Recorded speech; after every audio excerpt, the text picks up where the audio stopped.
हेडलाईनचे प्रायोजक आहेत पिंपरी चिंचवड एज्युकेशन ट्रस्टचे पिंपरी चिंचवड विद्यापीठ पुणे।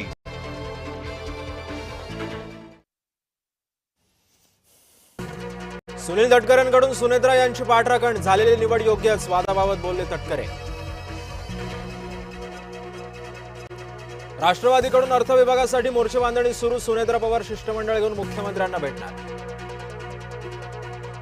पवार गटाचा सत्तेविना जीव कसा वीस, मोदींसोबत जाण्याची पवारांकडून पुन्हा चाचपणी, सूत्रांची जय महाराष्ट्राला माहिती।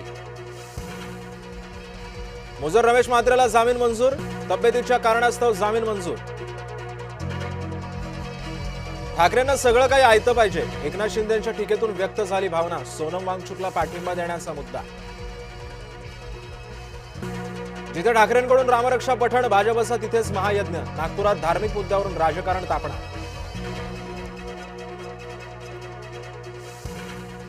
आधी रामरक्षा शिका, नंतर आंदोलन करा, फडणवीसांचा ठाकरेंना टोला। केंद्रीय मंत्रिमंडळामध्ये श्रीकांत शिंदे, एकनाथ शिंदेंच्या दिल्ली दौऱ्यात होणार स्पष्टता। झाडबळी प्रकरणामध्ये प्रशासन निर्दोष कसं, प्रशासनानं जबाबदारी झटकल्यानं तावडे संतापल्या, बीएमसी मध्ये पुन्हा भिडे विरुद्ध तावडे संघर्ष शिकेला। पिंपरीतही प्रशासनाची कातडी बचाव भूमिका, मोशी दुर्घटनेची जबाबदारी प्रशासनानं टाळली। इगतपुरी छेडछाड प्रकरणामध्ये 9 जण अटकेत, छेडछाडीनंतर नाशिकच्या भागवत कुटुंबावरती हल्ला। चालू आठवडा सुद्धा कोरडात जाण्याची शक्यता, 20 जुलैनंतर मान्सून पुन्हा सक्रिय होण्याची चिन्ह, हवामान विभागाची माहिती। सुपर अल निनो नोव्हेंबरमध्ये सर्वाधिक तीव्र होणार, सध्या मराठवाड्यामध्ये दुबार पेरणीचं संकट, विदर्भामध्ये जलसाठे आटले। राज्यामध्ये पाऊस ओसरताच भाजीपाला प्रचंड महागला, किरकोळ बाजारामध्ये भेंडी, गवार, ढोबळी मिरची 125 रुपयांच्या घरात। नीट पेपर फोड्यांवरती कारवाई झालीच पाहिजे, राहुल गांधींकडे माहिती अपुरी, मुख्यमंत्री फडणवीसांनी सुनावलं। शेतकऱ्यांच्या अनुदान वाटपामध्ये घोटाळा झाल्याचा आरोप, बोगस पंचनामे करत शासनाच्या रकमेचा अपहार केल्याची शेतकऱ्यांची तक्रार, महसूल विभागाच्या कामकाजावर प्रश्नचिन्ह उपस्थित।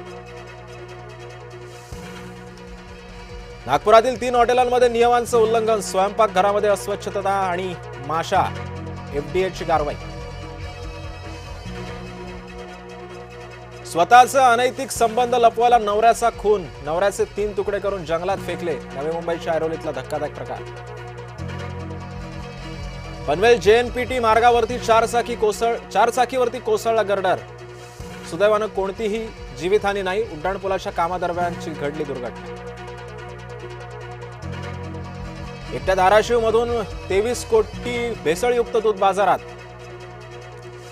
6 महिन्यांमध्ये भूम इथून कोट्यवधी लिटर भेसळयुक्त दुधाची विक्री। वाढवण बंदराजवळ मोठी बाजारपेठ उभारणार, शेतमाल विकण्यासाठी हा प्रयोग आहे, जयकुमार रावल यांची माहिती। मुलगी झाल्यानं छळ, विवाहितेची आत्महत्या, पती, सासू, सासरा, नणंद 4घांनाही अटक, हुंड्यासाठी ही छळ केल्याचा मयत विवाहितेच्या कुटुंबियांचा आरोप।